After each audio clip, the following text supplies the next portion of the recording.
검찰부터 사법부까지 집권하게 되면 검찰개혁, 사법개혁을 반드시 이뤄내겠다는 일성을 내뱉은 이재명 후보인데요. 최근 발언, 특히 사법개혁 관련 발언 먼저 듣고 오겠습니다. 헌정 질서를 훼손하고 있는 그들을 반드시 찾아내서 법정에 세워야 되겠죠. 그리고 그 법정은 깨끗한 법정이어야 되지 않겠습니까? 대한민국은 단 민주공화국이죠. 민주공화국의 인권, 민주주의의 최고 보루가 사법부입니다. 사법부의 최고 책임이 바로 대법원이죠. 깨끗해야죠. 깨끗한 손으로 해야죠. 그 사실은 사법개혁, 이재명 후보의 그 발언, 뭐 예를 들면 커피 원가 120원 논란이라든지 뭐 호텔 경제론, 이전에는 아마 대선 정국에서 가장 화두가 됐던 게 바로 저 사법개혁이었습니다.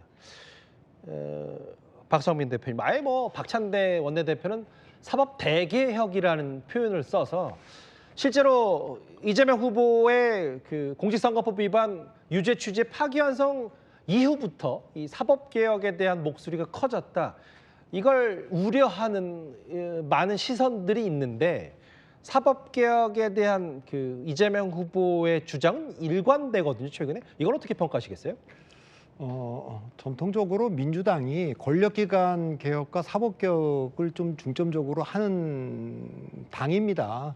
그것은 이제 구성원들 자체가 그런 문제도 예민하게 뭐 민주화 운동했던 분들이 주축인 정당이니까 이제 그렇다고는 좀 보이는데 다만 이제 그 파기환송 이후에 굉장히 강경한 발언을 뭐 대법원에 대해서도 뭐 많이 쏟아냈습니다. 그렇죠. 뭐 대법관들 그래서 이 문제가 또 파기환송되고 나서 법관들 내부에서도 이거 이례적인 결정이었다, 파기환송이.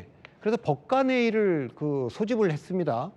소집을 했는데 오늘 그 법관회의를 앞두고 의제들이 안건이 정리가 되는 과정에서 처음에 이게 촉발됐던 그 대법원의 합의부의 그 전원합의체의 그 파기환송에 관한 이례적 결정에 대한 건 빼고 오히려 지금 그 법원에 대한 그 독립성과 공정성에 관한 문제 어젠다 가지고 한다 이러는 거 아닙니까? 그러니까 제가 봤을 때는 이런 그 민주당이 때로는 굉장히 강경하게 뭐 검찰 검수완박일 때도 그랬고 이 또 사법부에 관한 얘기를 할 때도 결국 민심과 보조를 맞추지 못하면 이게 항상 역풍을 맞아갖고 굉장히 어려움을 겪고 있어요. 그래서 저는 만일에 그 이 발언들 쏟아놓고 나서 최근에 이제 마지막에 2주밖에 안 남았습니다만 여론조사 추이가 더 치고 나가지 못한다면 민주당이 그 굉장히 그 좀 중도지향적인 좀 행보를 하다가 강경한 발언을 할 때는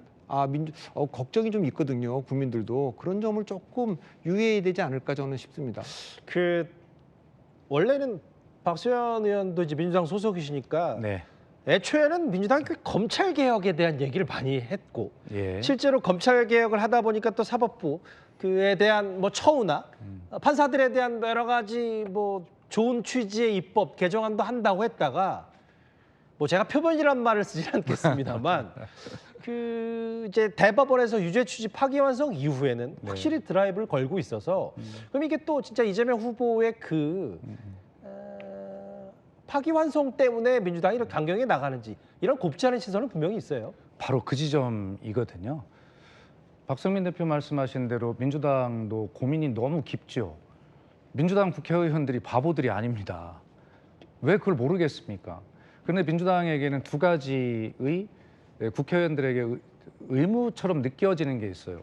자, 분명하게 실제 내용은 잘 모르겠습니다만 파기환송이 대법원에서 이루어졌을 때 그 대법원 재판을 할 때 대법원 주변이 그렇게 시끄럽지 않았거든요. 뭐 이쪽이든 저쪽이든. 다시 말해서 2심의 무죄, 이 원심이 뭐 그대로 그냥 유지되겠지라고 서로 기대를 했던 거예요. 그런데 너무 이례적인 판단이 나왔어요.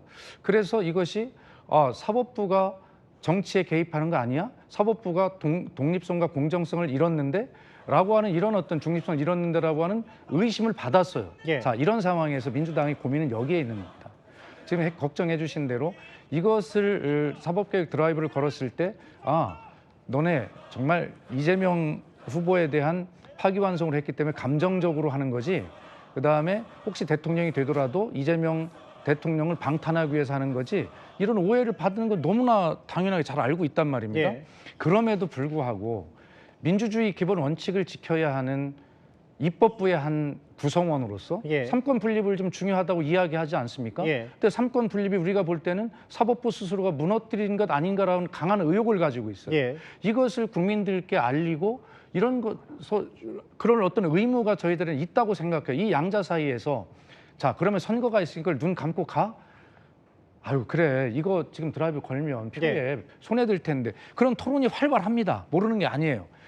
그럼에도 불구하고 대다수 의원들은 민주당 소속 국회의원을 넘어서 입법부의 한 구성원으로서 이 문제는 분명하게 민주주의의 가장 위기의 요소이기 때문에 국민께 정확하게 알려드리게 해야 된다라는 측면에서 특검법을 발의하고 또 탄핵안 뭐 이런 여러 가지 검토를 할 수 있는 거죠. 예. 그래서 결론은 이렇게 말씀드리겠어요. 어쨌든 저희들도 고민이 많다. 모르는 게 아니다. 그리고 예를 들어서 탄핵을 이야기하면 탄핵의 필요성을 저희가 아는 것과 실제 탄핵을 실행하는 것은 다르다는 것도 압니다. 대법원장 탄핵 같은 거요? 다 예. 압니다. 예. 그러나 어쨌든 지금 선거도 앞두고 중요하기 때문에 예. 이 문제에 대해서는 어떻게 실제로 처리가 되는지는 한번 좀 지켜봐 주시면 민주당 국회의원들, 구성원들의 집단 지성이 어떻게 모아지는지 예. 어떤 고민의 지점이 보일 거라고 생각을 합니다. 근데 저는 이제 이런 점 꼭 예. 민주당이 묻고 싶은데 네. 이례적인 대법원의 파기환송이라고 얘기했는데 사실 3월 26일 날 항소심 재판부가 무죄를 했을 때도 매우 이례적이다. 왜 1심이 징역 1년에 집행유예 2년을 때린 건데 다른 게 변한 게 없는데 그걸 해석을 그렇게 해서 내렸어요. 그럼에도 불구하고 많은 사람들은, 대부분의 사람들은 이게 승복해야 된다. 이렇게 한 거예요. 예. 자, 그 뒤에 4월 4일 날 헌재가 8대0 전원일치 5개 혐의에 대해서 전부 다 했을 때도 승복해야 된다. 강경에서 충돌이 없었단 말이에요. 그렇다면 파기환송도 대법원이 2020년에 판례를 가져다가 2심 재판부가 했기 때문에 이 문제는 명확히 해놔야 된다 해서 파기환송을 했다면 이재명 후보가 대법원의 그 판단 존중한다. 그건 2심에서 고법이 다시 할 건데 이 모든 것까지 포함해서 국민들께서 판단하실 거다. 선거를 통해서 할 건데 이거를 마치 내려보내면 그 안에 고법이 다시 하고 다시 대법원에 와서 할 것처럼 그러니까 저는 제가 말씀드리고 싶은 거는 민주주의가 완벽한 거 아니고 판사들이 그런데 지금 지기현 판사에 대해서 개인적 공격을 민주당이 지금 하고 있지 않습니까? 예. 이렇게 서부지법에 대해서 난입해서 폭력적인 걸 하는 것도 매우 우리가 민주주의를 위험하게 만드는 거지만 이 법원에 대해서 이렇게 공격하는 판사들 공격하는 것도 민주당이 조금 지나친 거 아닌가 그런 우려는 있습니다. 교수님께 죄송하지만 짧게 제가 말씀 드리면 지기현 판사에 대한 민주당의 공격이라는 표현을 하셨는데 그건 좀 과한 표현이라는 말씀을 드리고 싶어요. 왜 그러냐면 민주당이 무슨 능력이 있어서 지기현 판사가 어떤 술집에 간지를 어떻게 알겠습니까? 그것은 어떤 목적과 의도를 가졌든지 모르지만 민주당이라는 공당의 제보가 그러면 지기현 판사 문제는 빼고 그냥 대법원 얘기만 하시죠. 예, 예. 아니 그래서 민주당의 공격이라고 하는 것은 예. 좀 과하다. 저희도 공당으로 의무가 있기 때문에 하는데 그것도 좀 지켜봐 주십사는 말씀을 드립니다. 오늘 주제가 이제 이재명 후보니까 좀 전에 얘기했던 그런 사법부 깨끗해야 한다면서 이제 간접적으로 사법부를 공격하는 그런 부분에 있어서는 만약에 이제 지금 박 의원 얘기하신 대로 일부 의원들 사이에서 그와 같은 사법부에 대한 대법원 특검이라든지 예. 청문회라든지 탄핵 얘기할 때 이재명 후보는 그래서는 안 된다. 사법부의 그 결정에는 철저히 승복해야 되는 것이지 결코 그와 같은 사법부를 공격하면 안 된다. 이렇게 나와야지 오히려 앞장서 가지고 사법부를 공격하는 그런 태도는 절대 바람직한 게 아닌 거죠. 그걸 보는 국민들은 어떻게 생각하겠습니까? 전 역풍이 일고 안 일고 그 문제가 아니고 예. 저렇게 되면 이재명 대통령이 된다면 무소불위가 되겠구나. 얼마나 무서운 나라가 될 것인가 하는 걸 보여주는 거 아닌가?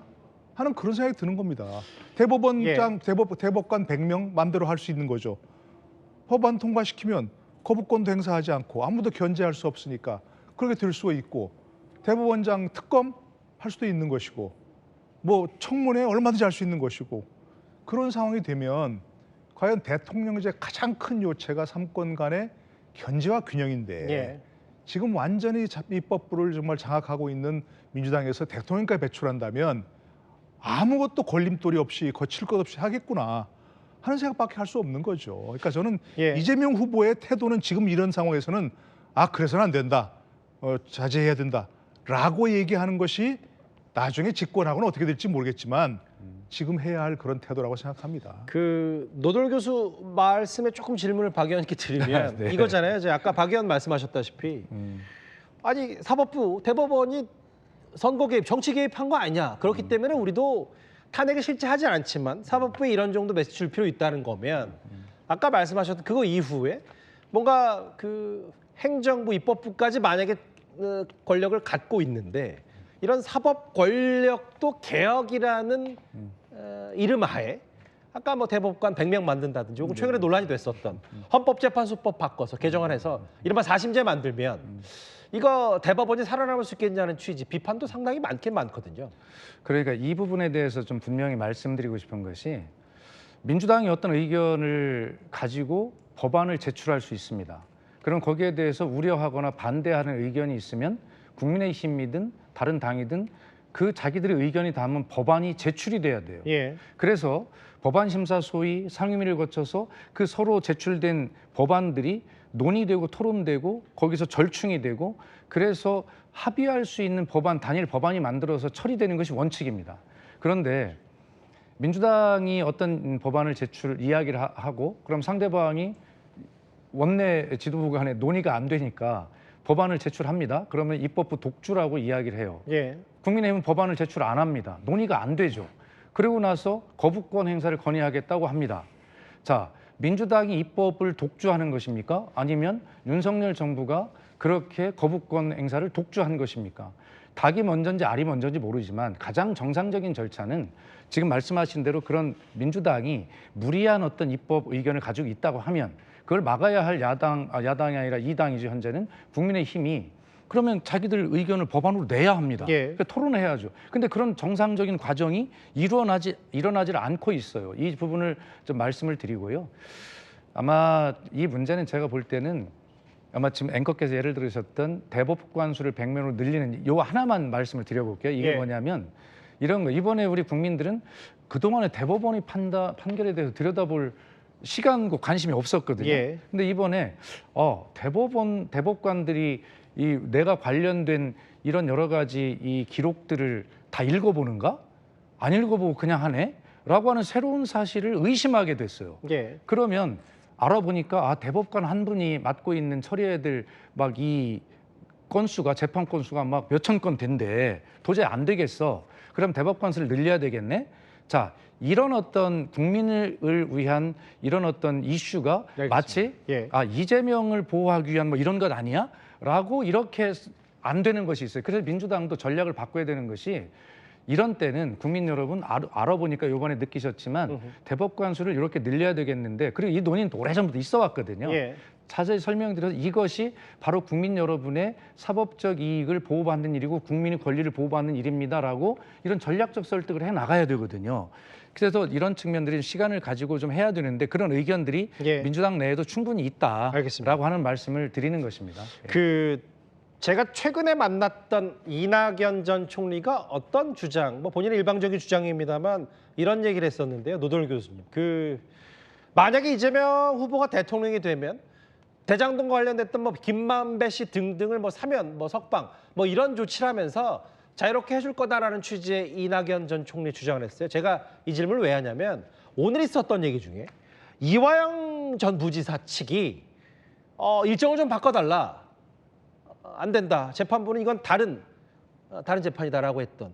그러니까 이제 마치 헌법 84조 논란까지 가지 않더라도 이재명 후보 마찬가지로 대통령이 되면 그 이재명 후보와 직간접주도로 연루됐던 재판들마저 다 중지돼야 되는 거 아니냐.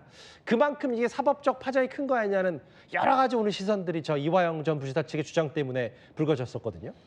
예전에 그 이승만 대통령 때 헌법을 개정하면서 초대 대통령에 한해서 3선 제한할 수 없다. 예. 이런 법을 만들었습니다. 그러니까 독재자라고 일부 그런 측면이 있다고 비판하는 거 아니겠습니까? 차라리 그냥 대통령 임기 제한 없앤다 이렇게 하든지 하면 되는데 초대 대통령에 한해서 그렇게 한다. 그러니까 비판의 대상이 된 거죠. 예. 대통령이 되면 유죄 판결할 때는 중지하고 무죄 판결할 때는 계속해라. 지금 이재명 후보를 겨냥한 거라는 거 누구나 아는 거 아니겠습니까? 예. 그런 식의 법을 만드는 법이 어디 있습니까? 그러니까 차라리 그렇게 하지 말고 예를 들어서 일반적으로 대통령이 됐을 때는 어떤 그 한대든가 법이 그렇게 일반적으로 적용이 돼야지 이재명 후보를 겨냥한 그런 법을 만들면 국민들이 비판할 수밖에 없다 그런 얘기입니다. 모르겠습니다. 앞으로 이제 대통령에 대해서 뭐 그런 관련자들을 사면할지 어떨지 모르겠지만 지금 선거법 재판도 선거법을 바꿔서 알겠습니다. 또 무슨 위증 이런 것도 바꿔서 예. 다 그런 것들 면소할 수밖에 없게 만든다는 거 아니겠습니까? 예. 그렇게 할 수 있을 겁니다. 대통령이 되면. 예. 근데 그거는 이제 비판 대상이 될 수밖에 없는 거죠. 그 저희가 준비한 시간이 30-40초 정도밖에 남지 않아서 박성민 대표께 마지막 어쨌든 이게 뭐 대통령 당선이 만약에 된다고 했을 때 그 이후에도 결국 사법 리스크에 대한 공격 상대 쪽에서 계속 이뤄질 텐데 전국 전망을 어떻게 할 수 있을까요? 글쎄 지금은 뭐 전혀 전망을 못 하겠고 헌법 84조를 둘러싼 논란이 있고 광장에서 충돌도 뭐 불가피할 거라고 봅니다. 그러니까 이거는 당선 뭐 아직은 선거를 뭐 끝난 게 아니기 때문에 예. 그래도 이재명 후보가 선거 기간 중에도 그 우려를 불식시키는 방향으로 예. 민주당과 이재명 후보가 좀 움직여야 되지 않을까 저는 그렇게 싶습니다. 알겠습니다. 그 검찰 개혁부터 사법 개혁까지 주장했던 이재명 후보의 논점 마지막까지 짚어봤습니다.